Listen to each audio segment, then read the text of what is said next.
I think when I paint and when I teach painting, I paint more with the wet on wet technique than like glazing or like adding a bunch of layers.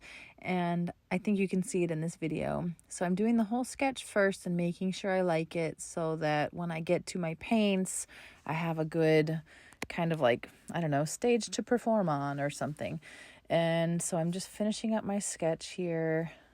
And then I always mix colors first. I've got a lot of watercolor tutorials over on my YouTube channel, and you can ask anybody. We're always mixing colors first and making sure that you like them on the palette before you get the paint right onto your paper. It's just a bummer when that happens, you know?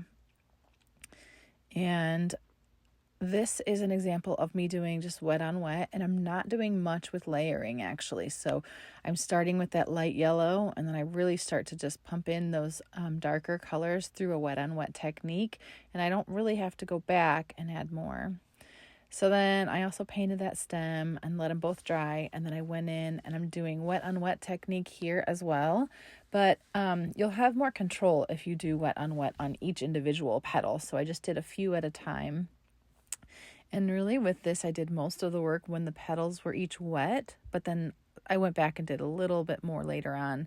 And what I'm doing really is I'm just chunking in colors. So if you just, if you're looking at a reference, or if you can take a photo from a flower that you have in your yard, and you just look at it and look for what colors you see and just chunk them right in. And this is the end result.